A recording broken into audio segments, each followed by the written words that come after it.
Welcome to SaaS-Story in the Making, the podcast that features the people who made the software world what it is today and the leaders who are shaping the future of technology. Here's your host, Matt Wolach. Okay, I have some questions for you. I want to know if you're interested in these questions. One, how do you take a company from nothing and build it to something quite extraordinary? Or second, how do you grow a social media account to hundreds of thousands or millions of visits per month? And lastly, how do you level up? We are going to learn all of that today. I am really excited to be joined by my special guest, Eric Siu. Eric, how you doing? Yeah, I'm doing well. Thanks for having me, Matt. Absolutely. I'm delighted to have you here. And for everybody out there, let me explain a little bit about Eric's background and what he's doing, just so you understand where he's coming from. Eric is the CEO of ClickFlow. ClickFlow is a tool that helps you grow your traffic predictably and makes you look like a genius. I love that. I definitely want to look like a genius. He's also the chairman of Single Grain, which is a full-service ad agency, and he purchased it for $2, something I'm definitely going to ask him about today. Eric also, he's a co-host of a podcast, the Marketing School podcast. He co-hosts that with Neil Patel. They give daily tips and advice. I listened to some episodes. It's really awesome, quick hitter tips. So definitely check out that Marketing School podcast. And he's also the author of an upcoming book called Leveling Up: How to Master the Game of Life. I'm interested to learn more about that as well. So Eric, once again, thank you so much for coming on the show. Yeah, thanks for having me. Happy to add whatever value I can. Perfect. So, I mean, it seems like you've got a lot going on lately. What's going on and what's coming up with you? Yeah, so I mean, it's all the things that you mentioned. I think the easiest way to compact it is to think about how I just focus on buying or building marketing businesses. So it could be the software company, the ad agency you mentioned, or I actually invest in a lot of, try to invest a lot of MarTech SaaS companies, or it could be other types of just anything that's related to the audience that I continue to grow. I will continue to do that probably for as long as I am capable of creating content. And yeah, it's just easier if you plug something into your audience that they get. So I love it. What got you into that? What made you drawn to something like that? Yeah, I think it's so, you know, we'll talk about the book later, but it's just I think about all this. It's like the next level. What's the next level, right? So when I first started learning marketing, I started with SEO, and then I started learning all the other stuff, you know, paid media, email marketing, and all that. And then I'm like, okay, what's the next level after that? Next level is to learn management. Next level after that is taking over Single Grain, right? Where I actually had no idea what I was doing the first year, and we dropped all the way down to one employee. And so it's constantly like, what's next? What's next? And then at a certain point, it's like, okay, you got great cash flows coming in. How do you invest the money? How do you have the money work for you? And so you start thinking like an investor. You start thinking like you start studying the Warren Buffetts, the Charlie Mungers of the world. That's the next level up, right? So I just want to keep playing until the day I die, and then you know the game will be over. I love that, relating to, you know, relating life to a game. Let's talk about that now. So you talk about life being a game, and life is the ultimate game. Yeah. What do you use from your gaming experience to help you in life and business? Yeah, I mean, you know, did you play sports, Matt? You look like you got a Broncos thing back there. You got a couple of things, right? Pirates. Yeah, I did play sports. Good eye. For those of you who are watching the video, you can see it. Anybody on the podcast, I do have a bunch of stuff behind me. And yes, I did play sports. Cool. So what types of benefits did you see from playing sports? Well, one of the things that I always love about playing sports, and I think about this with my kids, is you learn how to lose. You learn how to deal with adversity. And I think that that's really important in sports and in life, because you got to know how you can improve to get better. You take the lesson. How do you make yourself better? How do you come back stronger the next time? Exactly, right? So it's the same thing with gaming. So I picked that all that up when I was 12, 13 years old, but my parents thought I was wasting my time. And I was learning a lot about resilience, about teamwork, about communication, how I had to find the best team to get the best things done. And I always thought to myself, look, if I could just take all my excitement and just translate it to real life, I'll be fine, right? I didn't know that business would be the ultimate canvas, and business is in fact the ultimate game, which is part of the reason why we're talking right now. It's we enjoy playing it. And so one of the things I would say as an example, I played a lot of poker in college. It's very much a game. And in poker, kind of to your point, you learn how to lose. You learn to be resilient. You learn how to control your emotions. You learn how to control your bankroll. And there's just a lot that goes into it, because even if you play your best game for 3 to 6 months, 12 months at a time, you can still keep losing. It's just variance. It's the math. And you also learn how to think in bets too. You learn how to think as an investor. One of the biggest recommendations I have is just to think about how, hey, can you play poker recreationally? Can you play with your friends? Just learn to take that beating, because then you'll learn how to reframe your mind into thinking, adversity is actually a good thing. So now if I'm facing adversity in business, or someone's, let's say someone, you hear someone talking smack. Sometimes I hear other entrepreneurs say, oh, this person said this, whatever. I'm like, that's great. You know why? Because it makes me stronger. I'm going to reframe that and use it as fuel, right? So there's a lot that goes into that. But that's just one example of a game that can help you in real life. Yeah, that's fantastic. And I love poker myself as well. I did play it in college, played it after. One of the best things that I can relate from poker into real life is, hey, if you see an opportunity and the odds are in your favor, that's when you bet big, right? Yep. So same thing in business. You see an opportunity and you've got the odds in your favor and you've got maybe some knowledge, boom, go at it.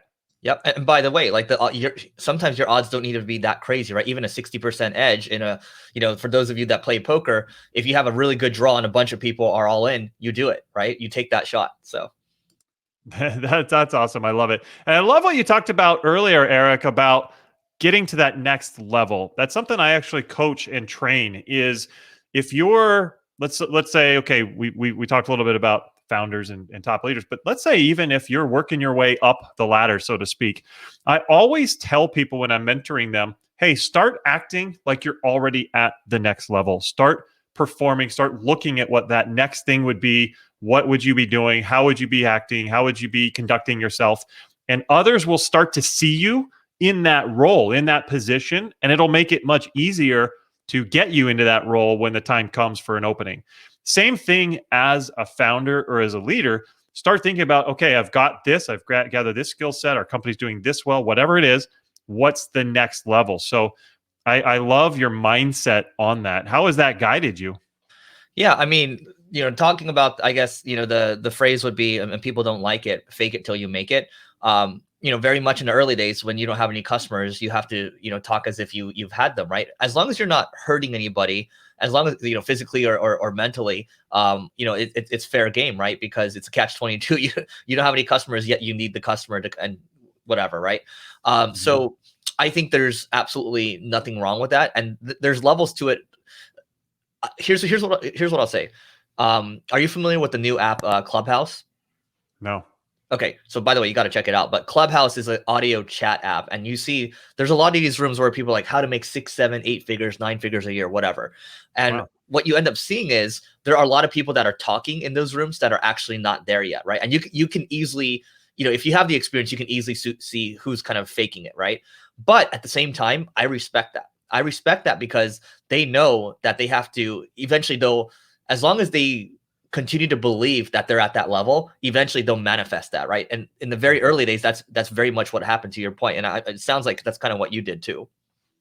Yeah, absolutely. You've got to believe that you can do it. You've got to set the goal, and you've got to, like what you say, a lot of my clients ask me, so, hey, we're a new startup. How do we show people? Because one of the things I push is stories. Tell stories, relevant customer stories, success stories of how you've helped do this. Because like you said, it's hard in the early days when nobody has seen you do it, / they don't see any results that you've been able to accomplish. But it's really important to be able to tell a story about how you helped somebody do this. So what I say is, hey, maybe you haven't done it at this company just yet, but my guess is you started this company with some experience and you've done it somewhere else, somehow else. You've accomplished certain things. You've helped people accomplish their goals. So tell those stories. Even if it's not from this company, you have 10 years experience before this, talk about what you've done there. And so that's how I recommend to be able to do that. 100%. Yeah, absolutely. So talk to me about Single Grain. I mean, Single Grain, is this real? You purchased this agency for $2? Yeah. So the way it worked was, and by the way, my podcast co-host Neil was also a partner in the company. So what happened was I came into the company as a number 2 to help turn the company around. 6 months into it, And by the way, I never had wanted to go back into the agency world. I'm just not really interested in, services coming from the tech world. But I wanted to see if I could turn around a company where it was clearly in trouble, because the services that we were doing were no longer valid because of the algorithm updates happening from Google. It was an SEO agency. And so I was like, okay, do I really want to go into an agency where things aren't working and, it's not like an A+ team, which is what I was used to, working in software. And so I was like, okay, let's try it, because the hypothesis here was that if I could help turn the company around, I could then I could do anything, right? That was the initial hypothesis. Now, 6 months into it, the 4 other partners decided that they wanted out. They said, and even Neil pulled me aside and he was like, look, there's no brand equity here. There's nothing. You should pull out too. And I was like, no, I think I was 27 years old at the time. I said, you know what? Why don't I try this? Now the thinking was, if I could get the business and turn it around, I would be able to take those cash flows and go reinvest that money into more exponential or more durable sources of revenue, right? And so, that's basically what happened. And basically, I negotiated a deal where I paid $1 for 10% of Neil's shares, another dollar for another 10% of another partner's shares. The rest were through the profits of the company, with a contingency of if the company failed, I would own nothing, right? So to me, asymmetric upside. We just talked about thinking in bets earlier, right? So the upside was almost uncapped, basically uncapped, and the downside was I'm going to learn a lot, right? So to me, it's a no-brainer type of bet. I just got to put in sweat equity. That's amazing. And I love the outside the box thinking, because a lot of people would have been like, yeah, I'm out. I'll just do what other people are doing. But the fact that you didn't kind of go with the flow and you just kind of said, hey, what is a unique, different approach that is going to get me that amazing upside with no downside? So kudos on that. Yep. Thanks for that. Yeah, absolutely. So talk to me. So was this where you were able to take failing blogs, and like one company blog, there's a story, you took it from 0 to 320,000 visits per month, and another, you got to 3 million visits per month. Like, how are you accomplishing that? Yeah. And so, when I first came into single grain, and you mentioned doing a lot of different things, I had a lot of time on my hand, and, our blog was getting about 4,000 visits a month. And so at the time, I knew a thing or two about SEO. And so, we basically started publishing more content. We started doing more guest posts on other websites, kind of this is the SEO 101 stuff. Like, a lot of people know about this. Now, the key thing is that we compounded over time and we didn't stop. So after the first year of me joining, we probably were only getting like 8,000 visits a month, right?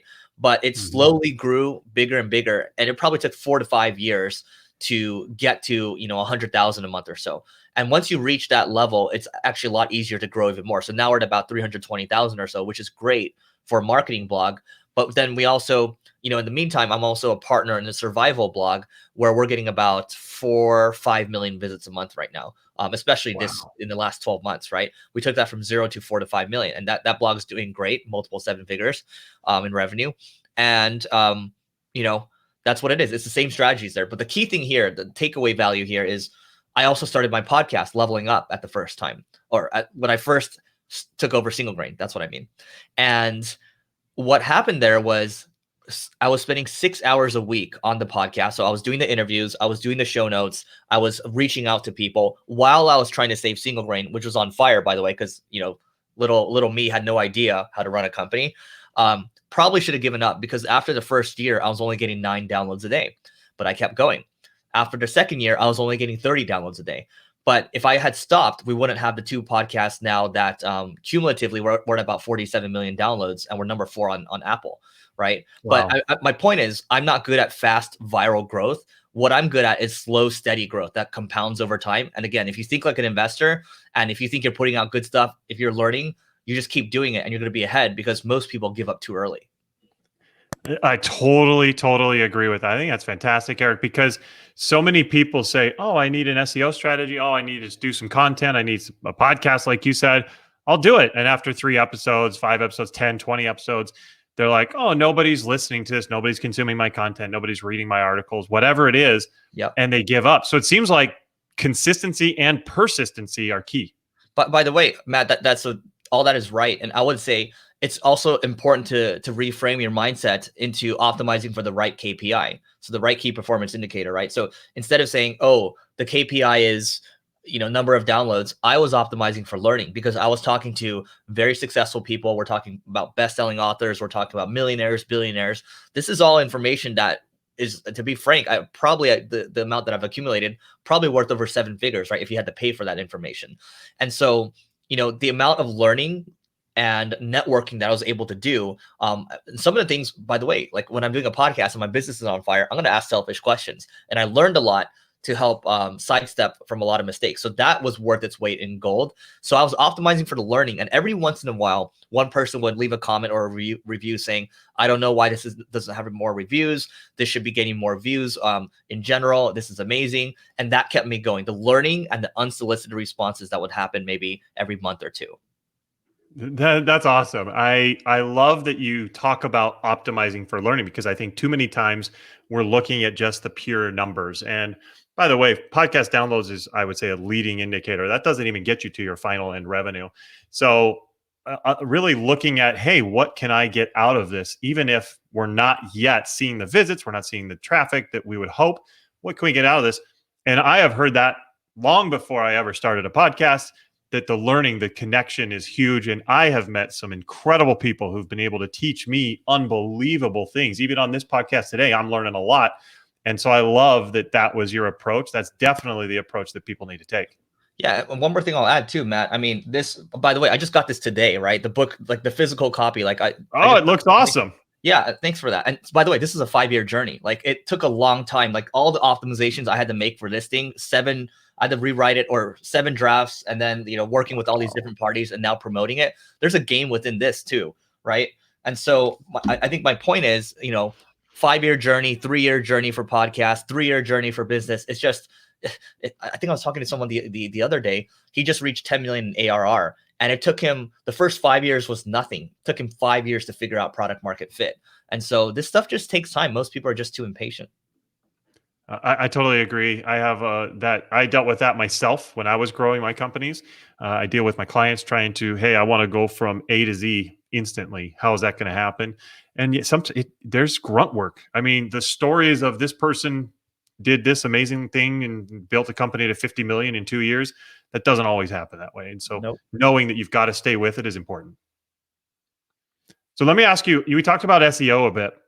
ClickFlow. I mean, this thing looks really, really cool. It does some great stuff with SEO. So what are some of the things first of all, tell me a little bit about ClickFlow, but then what are some of the things to keep in mind with an SEO strategy?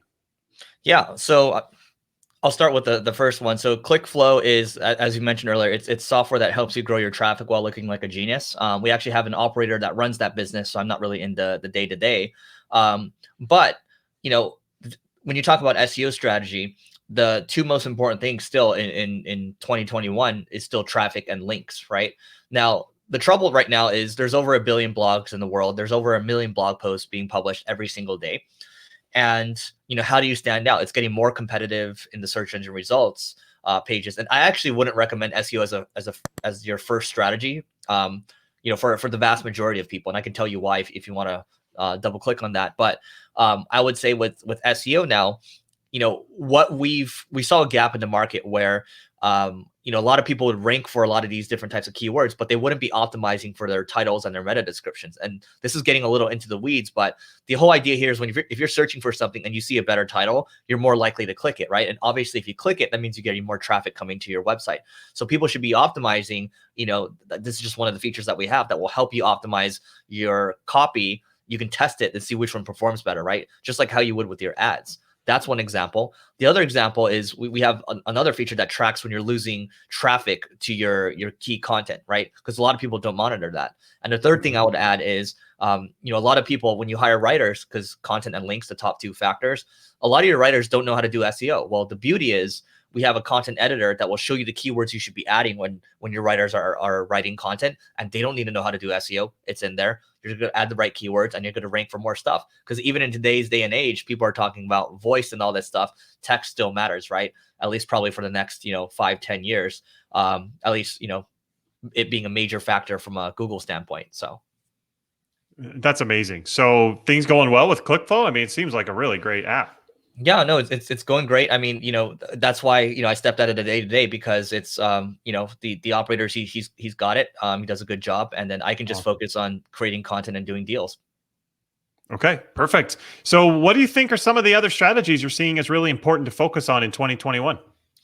I think, like I mentioned earlier, I think Clubhouse is amazing because it's basically networking at scale. And what I mean by that is, you'll go into a room, where people might be talking about marketing, they might be talking about mindset, this type of stuff, and you'll have amazing people that you're going to engage with. So, sometimes I'll be in rooms with people that I sometimes, watch their videos. Grant Cardone, as an example, Gary Vee will be in there.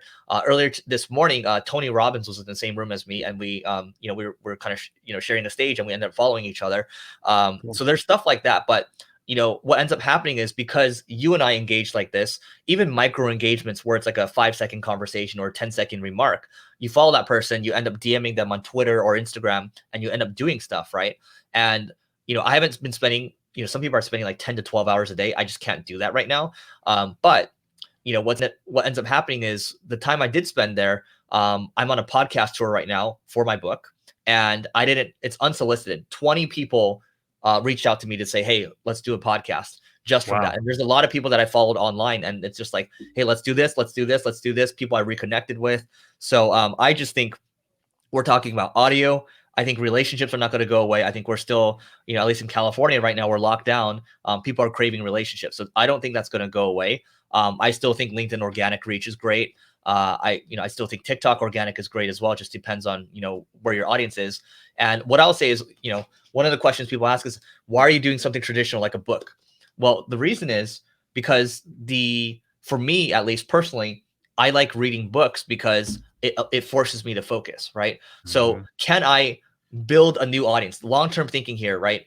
Having a gamer mindset and connecting it with business, I think I have an angle here. So as a marketer, I would attack that angle. And the goal here is to build as much leverage as I can. So I'm building more leverage. If the book is successful, fingers crossed, we'll see what happens there. But I think leverage, relationships, that's the name of the game, and I'll continue to be that way.